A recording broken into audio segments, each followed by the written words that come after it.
ओम शांति। मुरली है 22 मई 2024।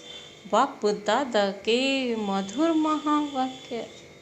मीठे बच्चे, तुम्हें कर्मातीत बनकर जाना है, इसलिए अंदर में कोई भी फ्लो नहीं रहना चाहिए।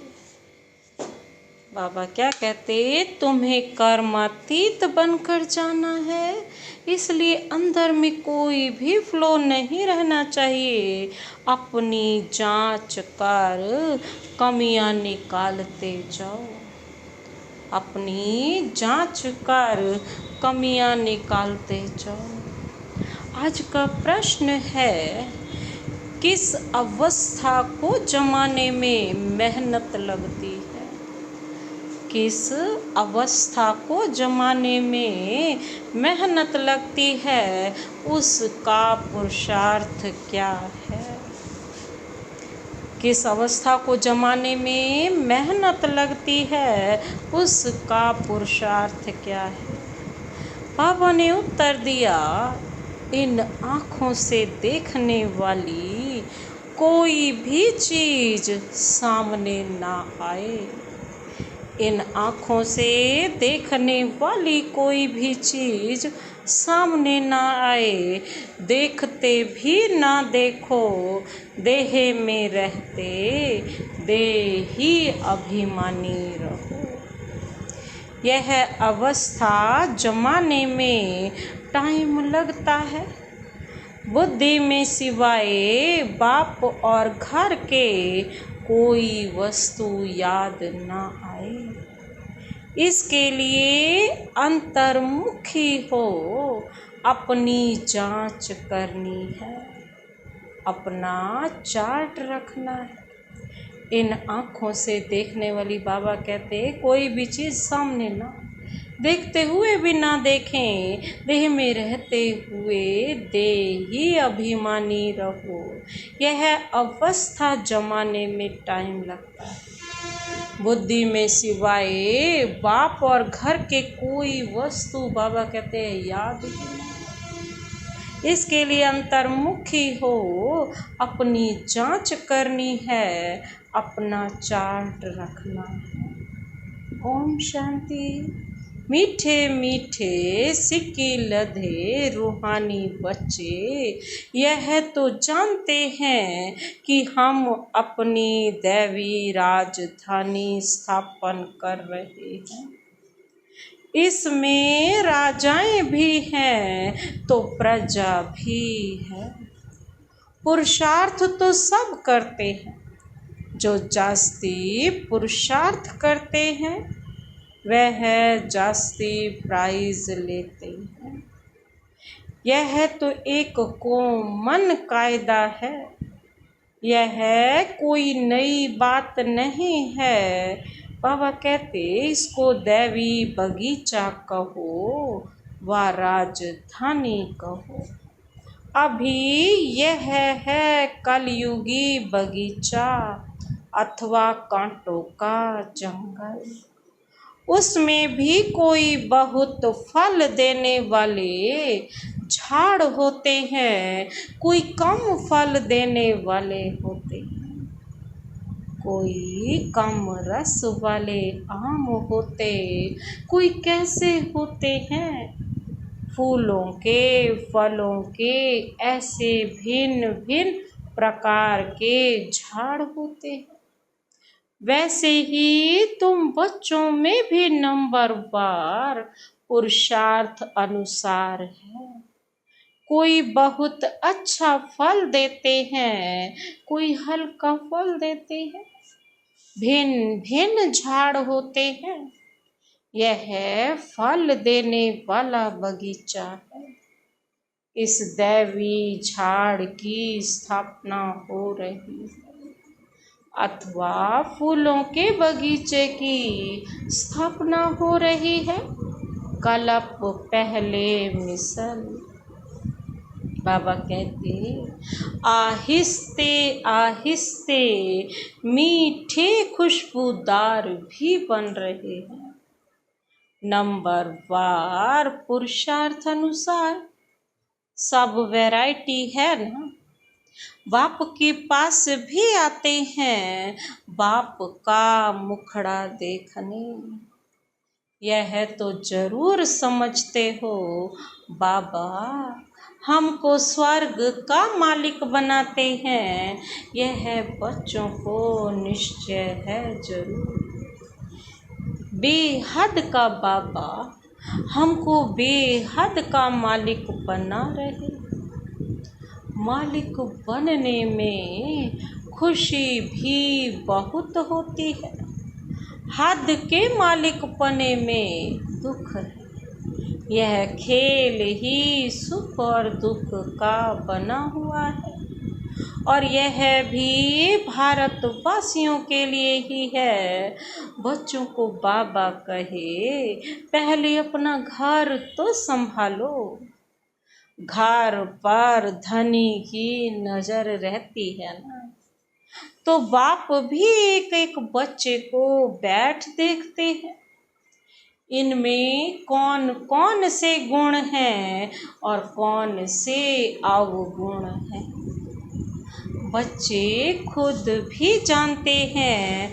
बाबा अगर कहे कि बच्चे तुम सब अपनी अपनी खामियां आपे ही लिख कर आओ, तो झट लिख सकते हैं। हम अपने में क्या क्या खामी समझते हैं।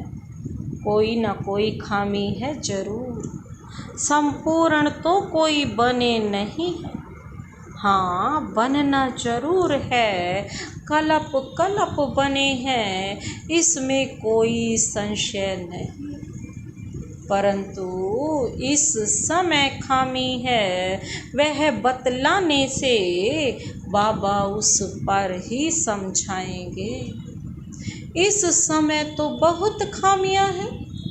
मुख्य सब खामियां होती ही हैं देह अभिमान के कारण।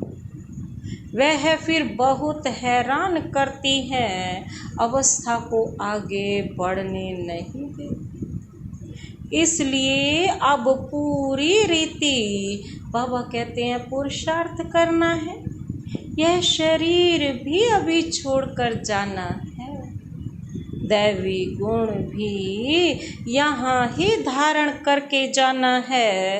कर्मातीत अवस्था में जाने का अर्थ भी तो बाबा समझा रहे। कर्मातीत होकर जाना है तो कोई भी फ्लो ना रहे, क्योंकि तुम हीरे बनते हो ना।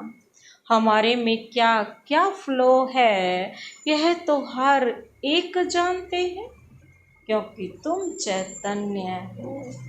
जड़ हीरे में फ्लो होगा तो वह निकाल थोड़े ही सकेंगे। तुम तो चैतन्य हो, तुम इस फ्लो को निकाल सकते हो। तुम कोड़ी से हीरे जैसा बनते हो। तुम अपने को अच्छी रीति जानते हो। सर्जन पूछते कौन सा फ्लो है जो तुमको अटकाता है, आगे बढ़ने नहीं देता है। फ्लोलेस तो पिछाड़ी में बनना है, वह सब अभी निकालना है। अगर फ्लो नहीं निकलता तो हीरे की वैल्यू कम हो जाती है। यह भी बड़ा पक्का जौहरी है ना। सारी आयु हीरे ही इन आँखों से देखते हैं। ऐसा जौहरी कोई होगा नहीं जिसको इतना हीरों को परखने का शौक हो। तुम भी हीरे बन रहे हो, जानते हो कोई न कोई फ्लो है जरूर। संपूर्ण बने नहीं। चैतन्य होने के कारण तुम पुरुषार्थ से फ्लो निकाल सकते हो। हीरे जैसा तो बनना है जरूर। सो तब बनेंगे जब पूरा पुरुषार्थ करेंगे। बाप कहते हैं तुम्हारी अवस्था ऐसी पक्की हो जो शरीर छूटने समय अंत में कोई भी याद ना आए। बाबा कहते यह तो क्लियर है, मित्र संबंधी आदि सबको भूलना है, संबंध रखना ही है एक बाप से। अभी तुम हीरे बन रहे हो, यह जवाहरात की दुकान है, तुम हर एक जौहरी हो। यह बातें दूसरा कोई भी जानता नहीं, तुम बच्चे जानते हो, हर एक के दिल में है। हम विश्व के मालिक बन रहे, पुरुषार्थ अनुसार जिन्हों को ऊंच पद मिला है उन्होंने जरूर पुरुषार्थ किया है तो तुम्हारे में से ही ना। तुम बच्चों को ही इतना पुरुषार्थ करना है, इसलिए बाबा एक एक बच्चे को देखते रहते हैं, जैसे फूलों को देखा जाता है।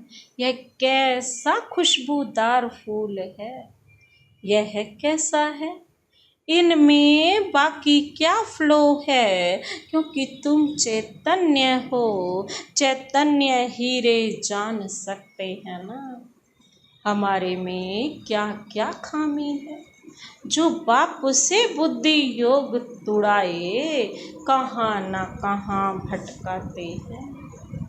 बाप तो कहते हैं बच्चे माँ में कम याद करो, दूसरा कोई याद ना आए। गृहस्थ व्यवहार में रहते एक बाप को याद करना है। इन्हों की तो भट्टी बननी थी जो तैयार हो निकली सर्विस के लिए। देखते हैं पुराने जो हैं वह अच्छी सर्विस कर रहे हैं, थोड़े नए भी ऐड होते जाते हैं। पुरानों की भट्टी बननी थी, फल पुराने हैं तो भी खामियां हैं जरूर।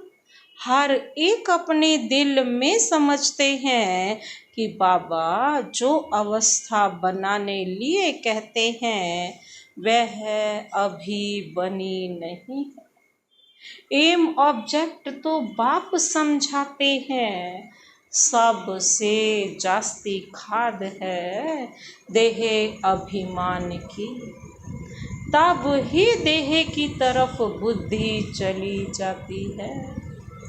देह में होते हुए देह ही अभिमानी बनना है।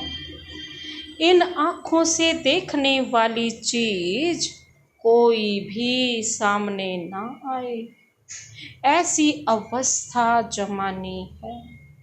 हमारी बुद्धि में सिवाय एक बाप के और शांति धाम के कोई भी वस्तु याद ना आए। कुछ भी साथ नहीं ले जाना है, पहले पहले हम नए संबंध में आए। अभी है पुराना संबंध, पुराने संबंध की जरा भी याद ना आए। गायन भी है ना, अंतकाल जो स्त्री से रहे, यह अभी की ही बात है। बाबा कहते गीत तो कलयुगी मनुष्यों ने बनाए हैं, परंतु वे समझते थोड़े ही हैं। मूल बात तो बाबा समझाते हैं, एक बाप के सिवाय और कोई याद ना आए। एक बाप की याद से ही तुम्हारे बाप कट जाएंगे, पवित्र हीरे बनेंगे। कोई कोई पत्थर तो बहुत वैल्यूएबल होते हैं, माणिक भी वैल्यूएबल होते हैं। बाप अपने से भी बच्चों की वैल्यू ऊंच करते रहते हैं, अपनी जांच करनी होती है। बाप कहते हैं अंतर्मुख हो, अपने में देखो हमारे में क्या खामी है, कहाँ तक देह अभिमान है। बाबा पुरुषार्थ के लिए भिन्न भिन्न युक्तियां समझाते रहते हैं। जो जीत ना हो सके एक की याद रहे, बस जितना हो सके।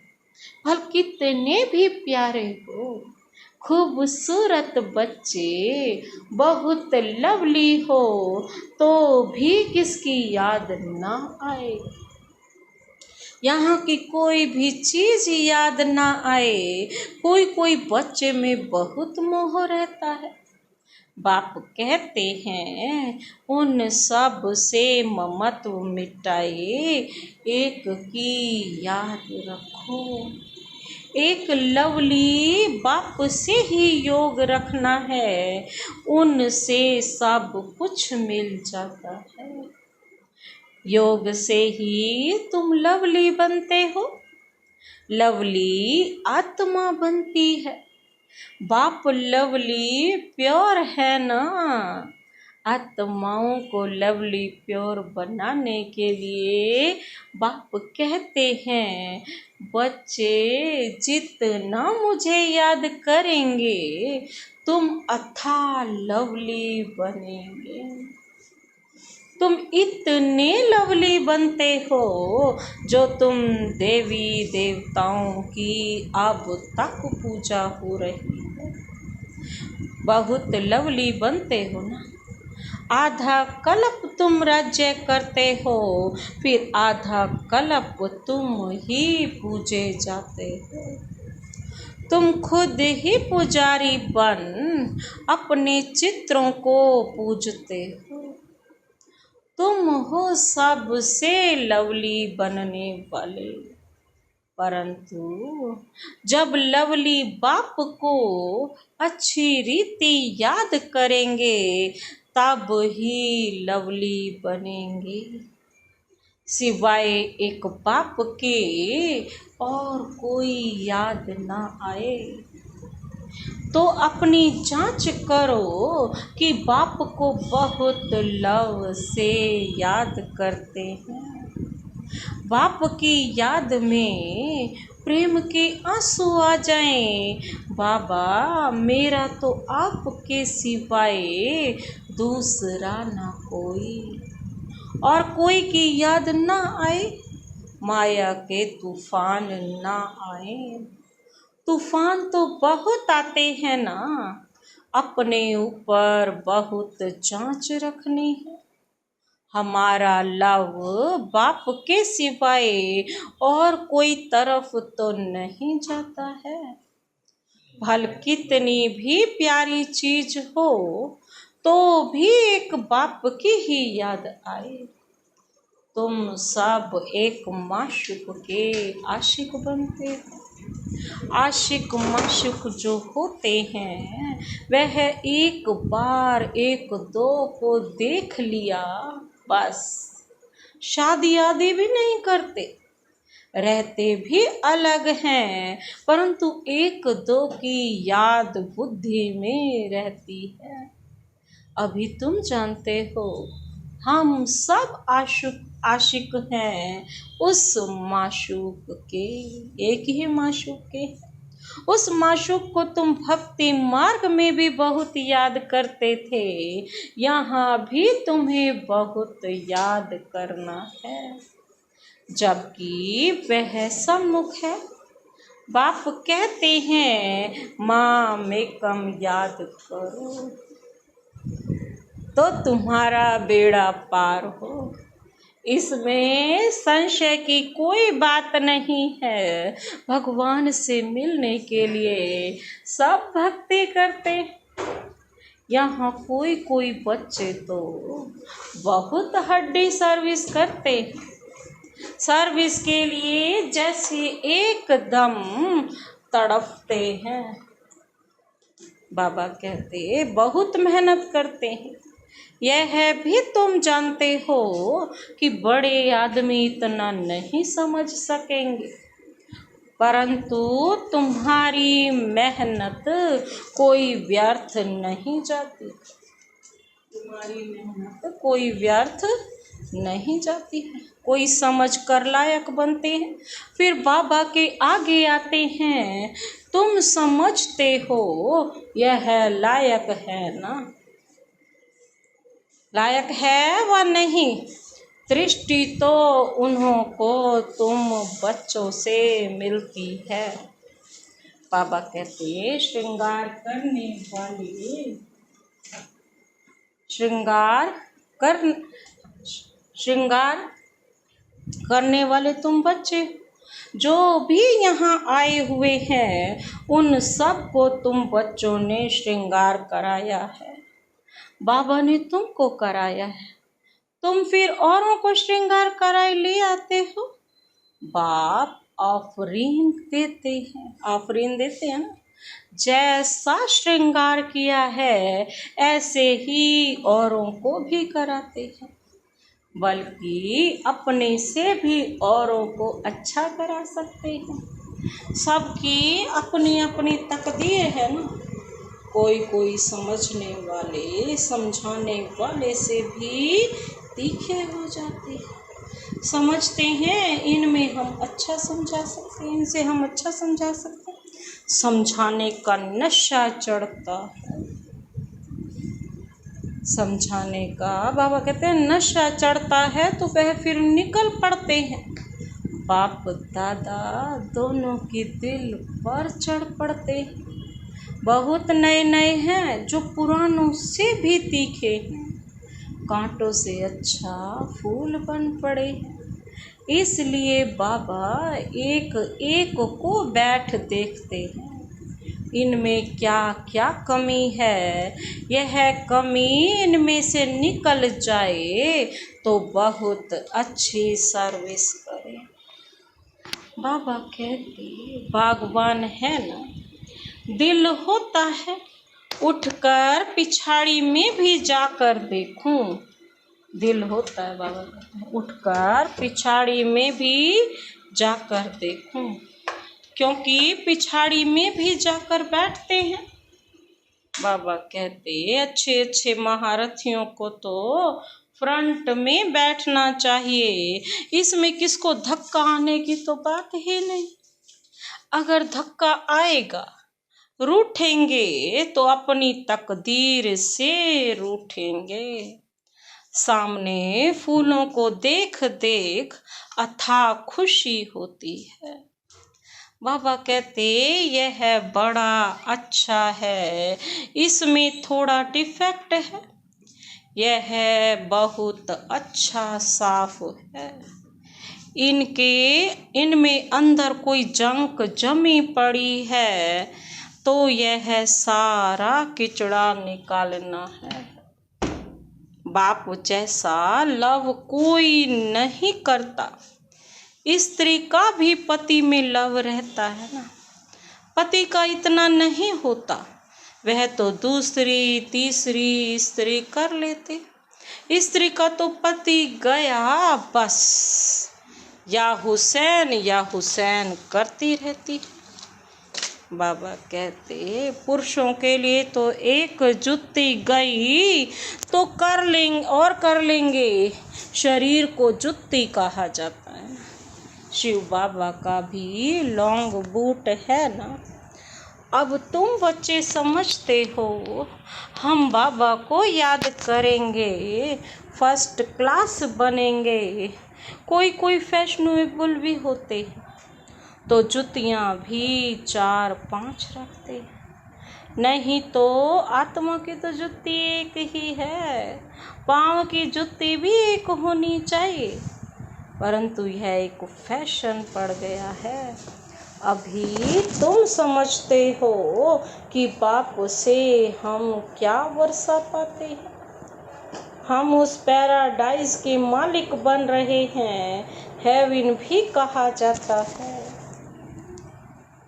Wonder of world. हेवन को कहा जाता है वंडर ऑफ वर्ल्ड। जरूर हेवनली गॉड फादर ही हेवन स्थापन करेंगे। अब तुम प्रैक्टिकल में श्रीमत पर अपने लिए स्वर्ग की स्थापना कर रहे हो। यहाँ तो कितने बड़े बड़े महल बनाते हैं।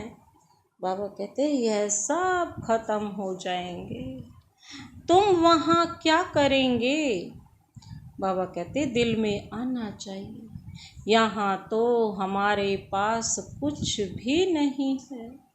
वैसे ही भल बाहर में घर गृहस्थ में रहते हैं, यह भी समझते हैं सब कुछ बाबा का है, हमारे पास तो कुछ भी नहीं, हम तो ट्रस्टी हैं। बाबा कहते हैं ट्रस्टी कुछ नहीं रखते हैं, बाबा ही मालिक है। ट्रस्टी अपने पास कुछ रखते हैं? वो तो सब कुछ जब ट्रस्टी बन गए तो क्या है, वो तो दूसरों का ही है। तो बाबा ही मालिक है ना इसका।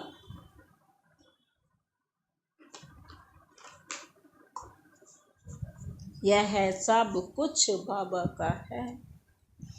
घर में रहते भी ऐसे ही समझो। साहूकारों की बुद्धि में तो बाबा कहते यह बातें आ ना सके। बाबा कहते हैं ट्रस्टी हो रहो, कुछ भी करो, बाबा को इशारा देते रहो। लिखते हैं बाबा मकान बनाओ, बाबा कहेंगे भल बनाओ, भले बनाओ, ट्रस्टी हो कर रहो, बाप तो बैठा है ना। बाप जाएंगे तो सब इकट्ठे जाएंगे अपने घर, फिर तुम चले जाएंगे अपनी राजधानी में। हमको फिर कलप आना ही है पावन बनाने। बाबा कहते मैं अपने समय पर आता हूँ। अच्छा, मीठे मीठे सिक्के लदे बच्चों प्रति मात पिता बाप दादा का याद प्यार और गुड मॉर्निंग। रूहानी बाप की रूहानी बच्चों को नमस्ते। हम रूहानी बच्चों की रूहानी बाप दादा को नमस्ते नमस्ते नमस्ते। Good morning. शुक्रिया बाबा, शुक्रिया। धारणा के लिए मुख्य सार है, पहला पॉइंट है, बाबा कहते सभी से ममत्व निकाल, एक लवली बाप को याद करना है, अंतर्मुख हो, अपनी कमियों की जांच कर निकालना है, वैल्यूएबल हीरा बनना है, सभी से ममत्व निकाल। बाबा कहते हैं एक लवली बाप को याद करना है, अंतर्मुख हो, अपनी कमियों की जांच कर निकालना है, वैल्यूएबल हीरा बनना है। दूसरा पॉइंट है, जैसे बाबा ने हम बच्चों को श्रृंगार किया है, ऐसे सबका श्रृंगार करना है। कांटों को फूल बनाने की सेवा में लग जाना है, ट्रस्टी होकर रहना है। जैसे बाप ने हम बच्चों को श्रृंगार किया है, ऐसे ही सबका बाबा कहते हैं श्रृंगार करना है। कांटों को फूल बनाने की सेवा में लग जाना है, ट्रस्टी होकर रहना है। आज का वरदानी हाथ सदा अपने सिर पर अनुभव करते हुए वरदान अपने में समाते हैं। बाबा कहते ब्राह्मण जीवन में एक व्रता के पाठ द्वारा रूहानी रॉयल्टी में रहने वाले संपूर्ण पवित्र भव। ब्राह्मण जीवन में एक व्रता के पाठ द्वारा रूहानी रॉयल्टी में रहने वाले संपूर्ण पवित्र भव। विस्तार है, इस ब्राह्मण जीवन में एक व्रता का पाठ पक्का कर, प्योरिटी की रॉयल्टी को धारण कर लो, तो सारे कल्प में यह रूहानी रॉयल्टी चलती रहेगी। आपके रूहानी रॉयल्टी और प्योरिटी की चमक परम धाम में सर्व आत्माओं में श्रेष्ठ है। आदि काल देवता स्वरूप में भी यह पर्सनालिटी विशेष रही है। फिर मध्य काल में भी आपके चित्रों की विधि पूर्वक पूजा होती है। इस संगम युग पर ब्राह्मण जीवन का आधार बाबा कहते हैं क्या है? प्योरिटी की रॉयल्टी है। इसलिए जब तक ब्राह्मण जीवन में जीना है तब तक संपूर्ण पवित्र रहना ही है। बाबा कहते हैं इसीलिए प्योरिटी के रॉयल्टी को धारण कर लो, तो सारे कल्प में प्योरिटी की चमक दिखाई देगी। आदि काल में भी, मध्य काल में भी और अंत काल में भी बाबा के सम्मुख बैठ ब्राह्मण जीवन का आधार ही प्योरिटी की रॉयल्टी है। और बाबा कहते हैं ब्राह्मण जीवन जीना है तो संपूर्ण पवित्र रहना ही है। आज का स्लोगन, आप सहनशीलता के देव और देवी बनो तो गाली देने वाले भी गले लगाएंगे। आप सहनशीलता के देव और देवी बनो तो गाली देने वाले भी गले लगाएंगे। अच्छा, ओम शांति।